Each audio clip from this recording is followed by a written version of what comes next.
नमः पार्वती पतये गोविंद नाम संकीर्तनम। लक्ष्मी नृसिंह करुणारस स्तोत्रम। श्रीमत्पयोनिधि निकेतन चक्रपाणि श्रीमत्पयोनिधि निकेतन चक्रपाणि भोगीन्द्र भोगमणिराजित पुण्यमूर्ते योगीश शाश्वत शरण्य भवाब्धिपोत योगीश शाश्वत शरण्य भवाब्धिपोत लक्ष्मी नृसिंह मम देहि करावलंबम्। जय जय शंकर, हर हर Shankar. Continue. Start. Namaste children, namaste parents. Once again I am happy to see you all here, very happy to see you all here. So we'll start as usual with a small invocation prayer. Om Shuklam Bharadaram Vishnum Sashivarnam Chaturbhujam Prasannavadhanam Dhyayet Sarvavighnopashantaye. Guru Brahma Guru Vishnu Guru Devo Maheshwaraha Guru Sakshat Parabrahma Tasmai Sri Guruve Namaha. Guruve Sarvalokanam Vishaje Bhavaroginam Nidye Sarvavidyanam Dakshinamurtaye Namaha. தென்னாடுடைய பெரியவா போற்றி, எந்நாட்டவர்க்கும் இறைவா போற்றி, சர்வஜா சர்வவியாபி பெரியவாச்சரணம் மாயப் பிறப்பருக்கும் மகா பெரியவாடி போற்றி.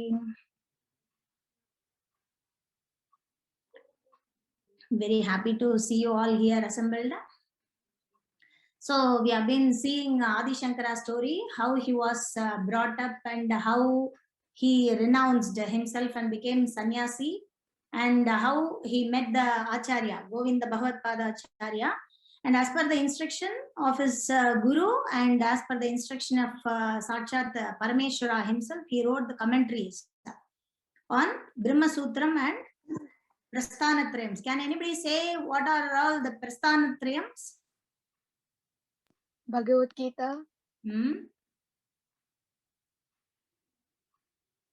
Bhagavad Gita, Upanishads and Brahma Sutra. So all the three are called Prasthanatrayam. Trayam means three. So Prasthanatrayam. So he wrote commentaries. Adi Shankara wrote commentaries on Brahma Sutram and Prasthanatrayam. He wrote commentaries. Veda Vyasa, see the Veda Vyasa, he himself, he has compiled all the Vedas himself and he has acknowledged his commentaries. Then he came to see Kumarilapetta, isn't it? He wanted him to, want him to write the Vartika. Vartika means explanations to the commentaries. So, but what Kumarilapetta said, he directed, Kumarilapetta directed Adi Shankaracharya to the very great scholar or very great exponent of Purva Mimamsa theory, Purva Mimamsa philosophy. That exponent is called Mandana Mishra. So last session we saw that the debate between the Mandana Mishra and Adi Shankara, isn't it? Overseen by Ubhaya Bharati. Who is Ubhaya Bharati?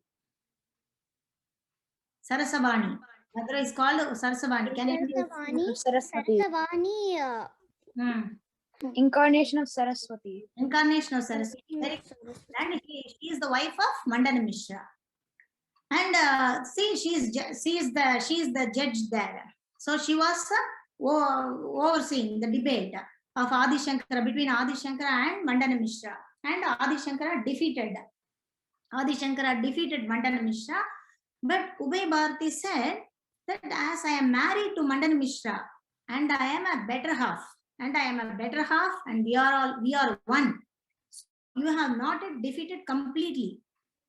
So you have not yet completely defeated him. She asked him an intricate question, which is not to be asked to a monk, isn't it? It is not to be asked to a monk or sannyasi. But still she asked about the affection between the family, intimacy between the family, in the family life. So, but she herself was ashamed of asking this question. because she should not ask this question to a sannyasi, isn't it? So she herself was ashamed for asking this question, but she doesn't want to leave her husband, lose her husband. Otherwise, otherwise the husband will become a sannyasi. Her husband will become a sannyasi, isn't it? So she doesn't want that. So she gave him 1 month time. Now, so Sarasavani is giving Adi Shankara 1 month time to find out, because Adi Shankara also accepted this, because she said, I know you have not mastered this branch of knowledge, the family, isn't it? He doesn't know about the family. Adi Shankara, he did not know about the family. So I'll give you 1 month time. So now Shankara and his disciples left. He was so sad, he was worried, and they were wandering in a forest. So when they were wandering in a forest, they came across a dead body of a king. They came across a dead body of the king. So what has happened is that the king, that particular king, has gone hunting, and he lost his way in the forest. And when he was standing under a tree, he suddenly felt unconscious and he died on the spot, that king. So Shankara, with his intuition, he has got yogic power. He's a jnani, isn't it? He's a saint. Adi Shankara was a saint, isn't it? He's a saint. So with his intuition, has recognized that this dead king's body, this dead king, is King Amaruka. He understands that he is Amaruka, King Amaruka, and he has lot of wives of exquisite beauty. So now Adi Shankara's face brightened up. He was worried how to know about the branch of this side, isn't it? So he was worried, but now his face brightened up. So he said to his dearest disciple, Padmapada, he said, why not I enter into this body?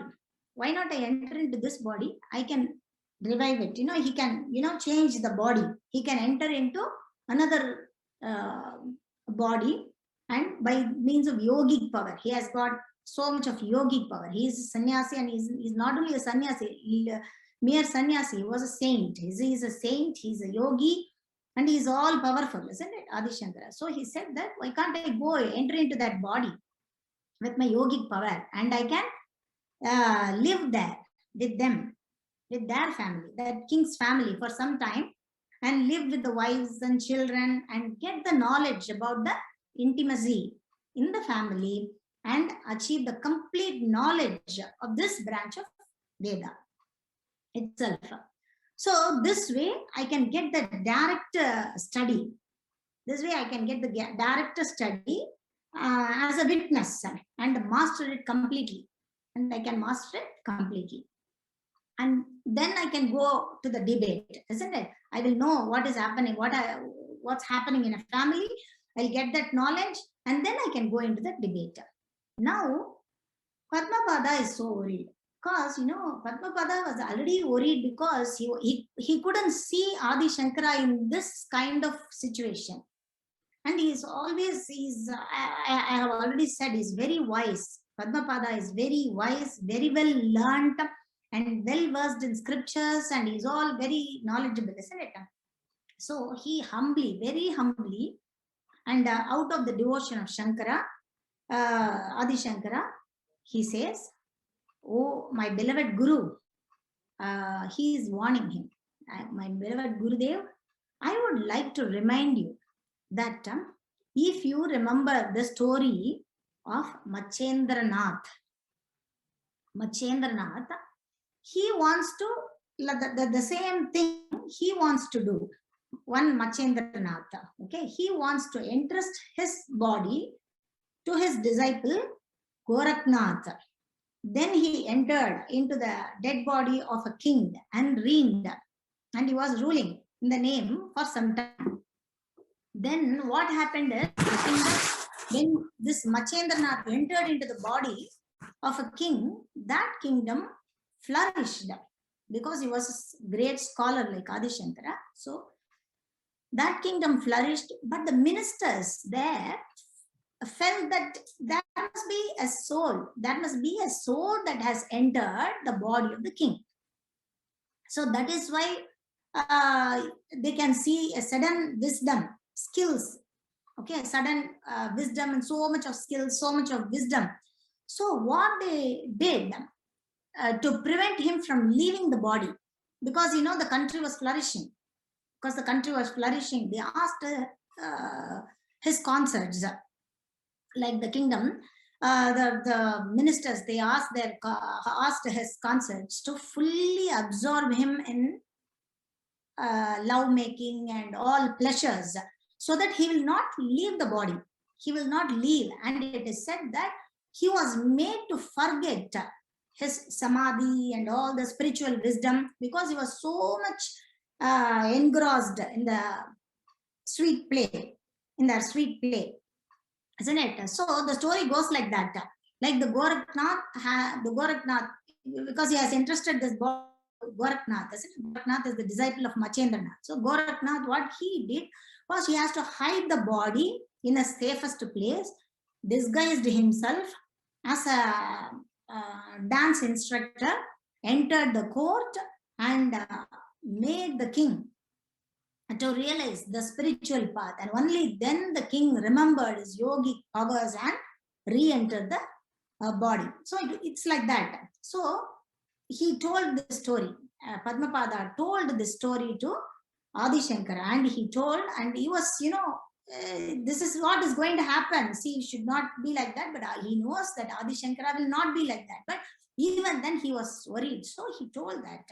And then he also said that if you abandon the vow of brahmacharya, because sannyasi should not take a family life, isn't it? He has taken the vow of brahmacharya, then there is a sin. That is also a sin, isn't it? That's also a sin. He said, you have taken birth. You have taken birth at the time when the reputation, when the dharma and the reputations of the sannyasis are at its lowest point, and it's your time now to restore it and to purify it.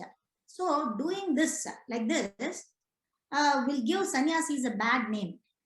So people will be pointing you. But Adi Shankara listened to him. Adi Shankara listened to Padmapada. Whatever Padmapada says, he listened to him. Adi Shankara, now he said to Padmapada, yeah, you spoke the truth. Yeah, this is true. But this is only a partial view of the situation. Okay, this is only a partial view of the situation. And he said, you don't have to worry about me. Because one who is absolutely non-attached, whose desire for sense enjoyment has left. These desires will not even, arise at all. These desires will not even arise at all. This is like the case of Krishna, where Krishna lives with all the gopikas, isn't it? He lives with all the gopikas, but he was unaffected by that. Even though he lives with all the gopikas, he is unaffected by that, isn't it? So he said, one who is with the sankalpa, in this sankalpa, taking the sannyasam and all. So even the thoughts coming into the consciousness, the thoughts will not be coming into the consciousness at all, and he is not affected by the samsara. Samsara means family. Okay, he will not be affected by this samsara, this maya, or the opposites. See, he is in the Advaitic philosophy, no? He is the exponent of Advaitic philosophy. That is, everything is one, isn't it? So he will not be affected by this kind of opposites, that is a family. This maya cannot even touch him. Okay, the root of the samsara means the root of the family, has been destroyed in him. So all the commandments or all the rules apply only to a person whose sense has the conviction that the body is the self. So those who have not realized, those who have not fully realized, So they are the one who will get affected. So one who has realized that the body is the self, then he is not affected by at all. So one who is one who knows the supreme consciousness is not affected at all. So we don't have to go deep, okay? We don't have to go deep into what he says. The thing is that he said, even though I enter into the body of a king, okay, I will not be affected with all the pleasures there in the family. I will not get affected. I will not be affected by all the pleasures in the family. So, however, to make sure that the world cannot be misled, or people cannot point fingers, I will absorb my exemplary role of sannyasi. I will absorb my exemplary role of sannyasi by experience all these things, though through the dead body king. Okay, so actually he entered into the so what he did is somewhere he came down with all the disciples and he climbed a mountain peak. That is a steep mountain peak where nobody would normally climb, and he left his body. He put his body there. They're asking a few of the disciples there to preserve and protect the body as long as he is gone.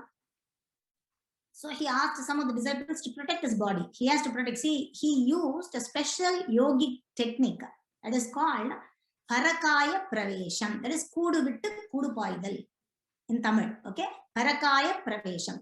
Parakaya Pravesham means it's a yogic method. It's a yogic method which allows a yogi, okay, to take his pranan. Pranan means breathe, or from his subtle body out of the physical body, out of the physical body, and enter into the dead king's body.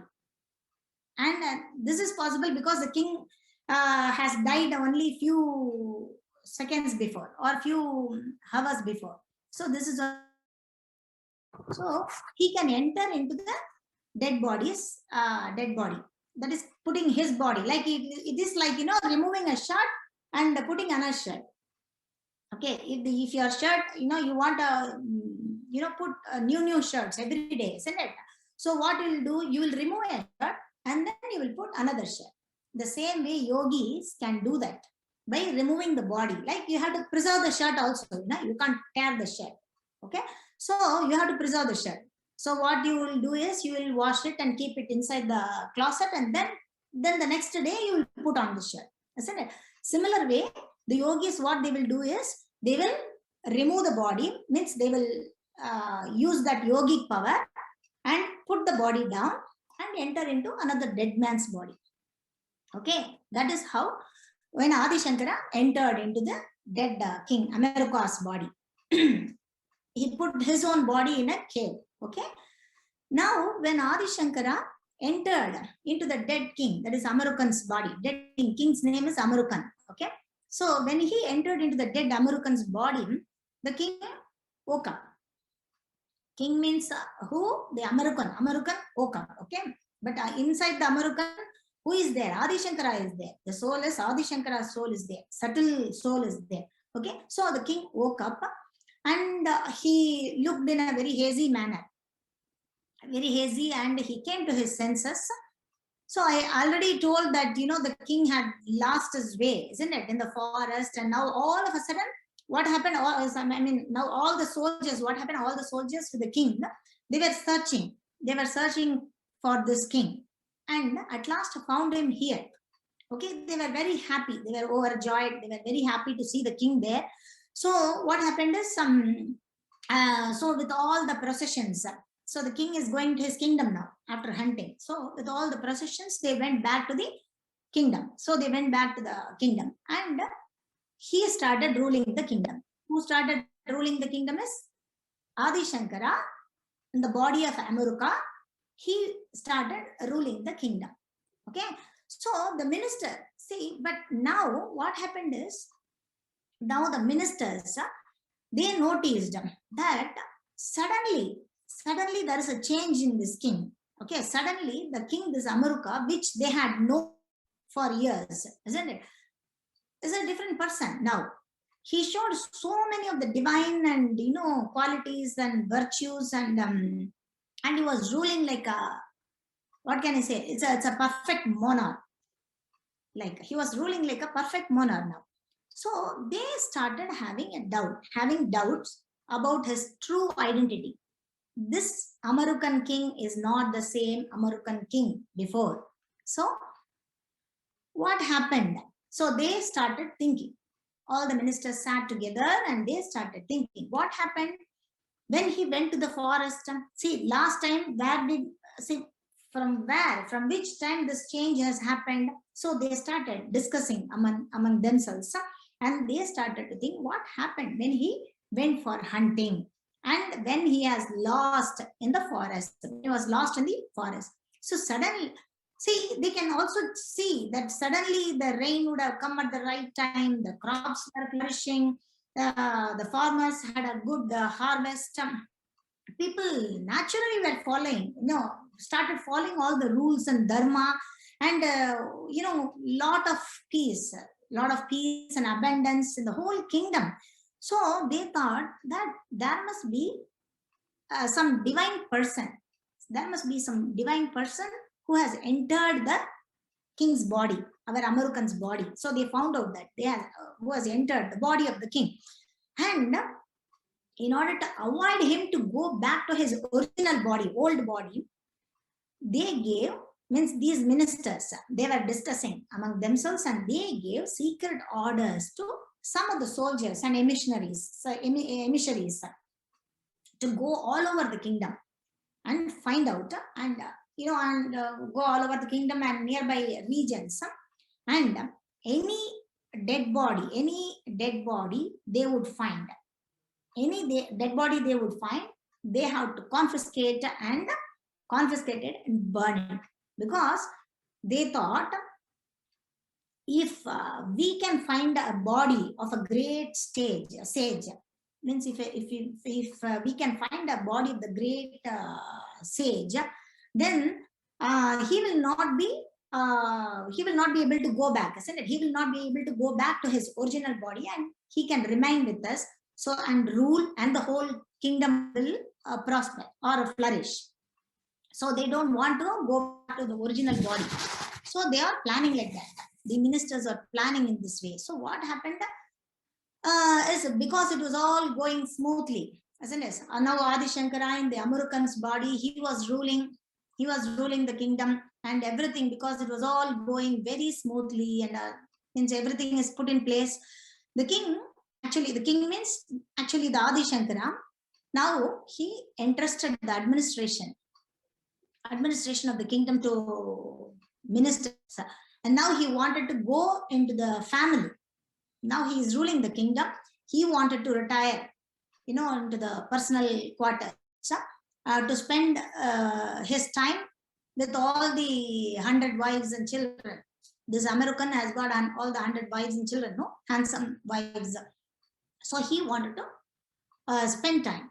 So he entrusted all the administration of the kingdom to the ministers, and then he retired, and he retired into the personal quarters. So now he wanted to spend time with all the wives and children. So now, but he realized,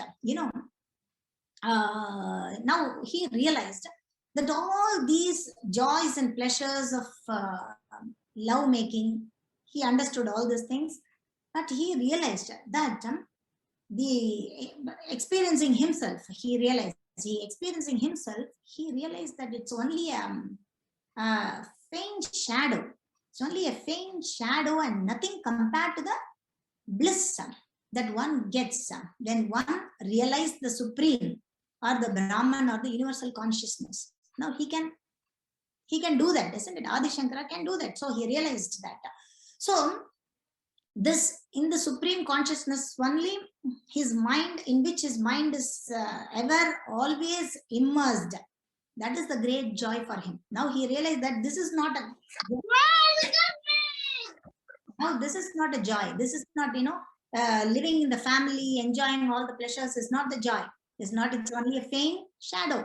So real joy is something great. So this is so superficial, okay?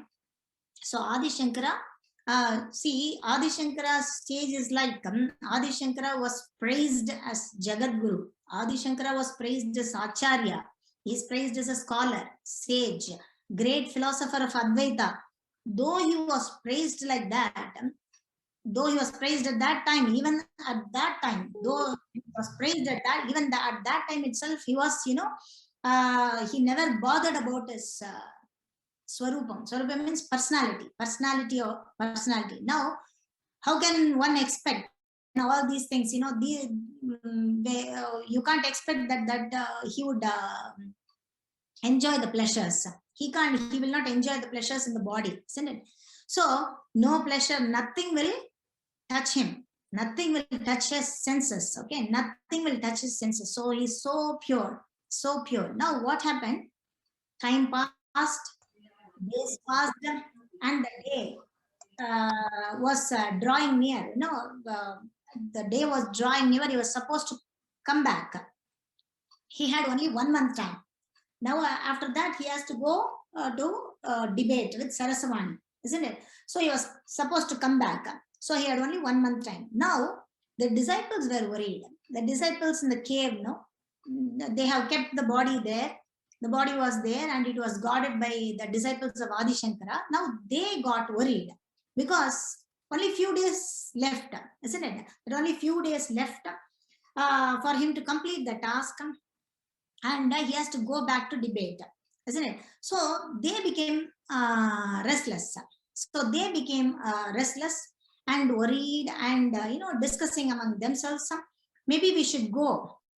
See, one of the disciples, he said that maybe we should go in search of him, for him. So we don't know how he looks. We don't know where to look. We don't know where to look, which body he has entered. We don't know which body. We don't know where to look even, isn't it? So they were afraid. So what if he never comes back? One disciple says, no, what if he never comes back? What if he abandons us? So everything, because he's the savior, he's the teacher, he's the guru, he's the acharya of us. What if he abandons us? So that's how the discussion was going on. Along with all the disciples, Padmapadacharya was also there. No? So Padmapadacharya now, he said, he spoke now. See, he knew, you all know that our master, our guru is the incarnation of Parameshwara himself. So he has got infinite wisdom. He would never do such a thing. He would never abandon us. He would never go, far from us. So, but definitely we have to look for.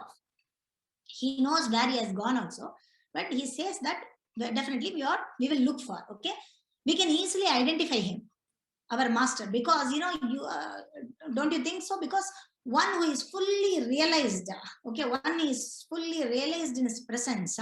His definitely those qualities would reflect. Definitely those qualities would just look for a place where someone with these qualities, or you can see that even if he is a king, his subjects will behave in such a way, in such a way that in a different manner. There will be prosperity, there will be definitely peace, and there will be timely rain, good crops, and you will definitely recognize him. So you will definitely right away will recognize him. So they did. So what happened is they left a few disciples to guard the body, and the original original body of Adi Shankara is there in the cave, isn't it? So they left a few disciples to guard the original body of Adi Shankara, and all of them went. And all of them went and finally reached the kingdom and heard where the king Amaruka suddenly showed the changes. They were speaking to the people and they came to know that this Amaruka, because the kingdom has, is undergoing a change, and it showed all the changes, and the whole kingdom had turned into a heaven, on earth. That's how you can say, isn't it? So much of prosperity, so much of joy. All the people with followed dharma, all the people. So they heard that the king, was mysteriously revived. during the hunting trip in the forest. So they realized that he must be our Acharya. So he must be our Acharya because even the timing coincided. So, but this Acharya here, Adi Shankara Acharya, who is in the King American's body, also realized that it's time for him to leave. He also realized. So what he did is he entered the chamber. He entered the chamber means he entered inside, and he left his subtle body or pranan against a pranan and re-entered into the original. That is again Parakaya Pravesha. He entered into his original body, leaving this body. Okay, so the body of Amruka now fell dead. But what he didn't realize is that what Adi Shankara didn't realize is that just the original body, that is the original body, it has been just been discovered by some of the soldiers and emissaries of the kingdom. They had found the cave, and the disciples who are supposed to guard the dead body of Adi Shankara, the body of Adi Shankara, they were outside. They were outside doing some rituals. They have gone out for doing some rituals. So they were not there for some time. And exactly at that moment, the soldiers had come and found the body and taken the possession of it and made a fire and just lit the fire to burn his body. The soldiers, because it's the order from the ministers, so they lit fire, okay, to burn the body. So what has happened? Adi Shankara immediately he woke up. He came out of the fire. But what happened is, one of his hand had burned. One of his hand has gone in the fire, has gone due to the fire. So Padmapada was standing there witnessing all these things. So Padmapada became very sad. He was already worried, and he became very sad at that point, seeing Adi Shankara in such a, always he wants to see his guru doing this, Abhaya Hasta. That means he says that I will protect you. Okay, I will protect you from fear, particularly from fear. So don't get scared. I will always protect you. And he always lifted his hand to say like this, isn't it? But what happened is now the hand has gone due to fire, isn't it? Due to fire. So Padmapada asked Adi Shankara, "Oh, beloved Guru, please chant Lakshmi Narsimha Stotram, Karavalambam Stotram. Srimat Payonati Ketana Chakrapani, Yogindra Yogamani, Rajita Punyamurti, Yogisha Shashwata Saranya Bhavabdi Bodha, Lakshmi Narsimha Mamadihi Karavalambam." Means not only giving hand, it's a very beautiful stotram. Like it goes like that. It has got a lot of stanzas, and it's a Lakshmi Karavalambam stotram. So Padmapada asked Adi Shankara to chant the stotram for us, because we don't want to see you without one hand, isn't it? So please chant this beautiful Lakshmi Narsimha stotram. And so at once he chanted this, hymn, great hymn of Lakshmi Narsimha, and he got his hand back, to get, and the whole stotram is to get rid of samsara only, family only. Okay, he got his hand back. Now, using his yogic power, he went back to Mandana Mishra's place, and he debated with Saraswani. Now, she also praised Adi Shankara because for sharing the world, that one should master the knowledge before coming to the debate. Just like that, you can't come to the debate, isn't it? If some people ask me to chant, something in French, I can't do that because I don't know French. I have to master in that before coming and saying something, isn't it? So Adi, so she praised that. She praised that. Adi Shankara went there, studied, he experienced himself, and he is coming back to the debate. Now Adi Shankara defeated Saraswani in that. That was a big debate going on between Sarasavani and Adi Shankara. Now Sarasavani, after getting defeated, she took permission to leave. She now wants to leave. So she took on her true form. Her true form is Devi Saraswati, isn't it? She is Devi Saraswati herself, the divine mother of learning. So she wanted to go back to Brahmalokam. She's the wife of Brahma, isn't it? So she wants to go back to the Brahmalokam. But what Adi Shankara did is, she tied her with a Vanadurga mantram. Vanadurga mantram. She tied her with a mantram. And but Adi Shankara, he said, Ma, I pray to you to please manifest yourself, in places and bless the people.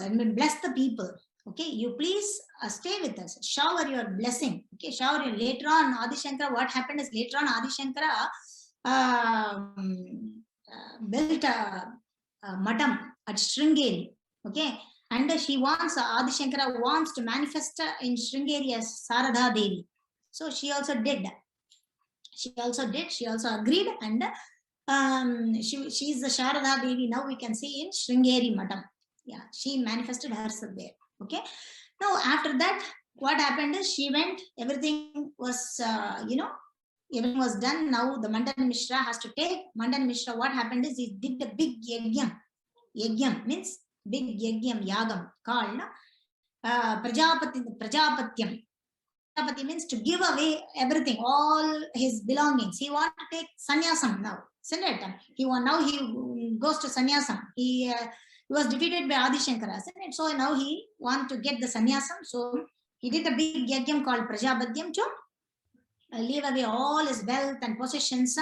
Now he was initiated by Adi Shankara into the order of sannyasam. He became a sannyasi. He was given a name called Sureshwaracharya. His name is Sureshwaracharya, but he is always called as a Vartika, because he wrote commentaries. He always, he wrote commentaries of whatever Adi Shankara did. He wrote all the commentaries. He has given some beautiful Vartikam for an explanation for Adi Shankara's bhashyams and all. So that is how he became Sureshwaracharya. So this is a beautiful story of Sureshwaracharya. So we have seen here, we have seen two disciples of Adi Shankara now. One is, can anybody say one of the disciples' name? Padmapadacharya. His original name is Sanandanar. Sanandanar, he became Padmapadacharya. Now, second, another disciple. Who is the other disciple now? We have seen Sureshacharya. Good, very good. Sureshwaracharya. Mandana Mishra. Now Mandana Mishra has become Sureshwaracharya. Now we have seen two disciples. Sureshwaracharya. Very nice, very nice. So we will see all the other disciples' story also. In the next session, we will meet and we will see all the other. This is sort of interesting, not only interesting stories. We should hear the stories of Adi Shankara, and we should always, learn slogans. Adi Shankara did so much of slogans for us only. So we have to chant all the slogans. We have to learn all the slogans. So I think Gayatri Ji will, teach you all the slogans, and you will be here to learn all the slogans. So we'll meet in the next session. This next week we will meet. Okay. Om Purnamada Purnamidam Purnat Purnamudachyate Purnasya Purnamadaya Purnamevavasishyate. Om Shanti. Thank you all. Thank you. Thank you so much, ma'am. Ram Ram. Thank you. Ram Ram. Ram Ram. Ram Ram. We will now have the shloka class.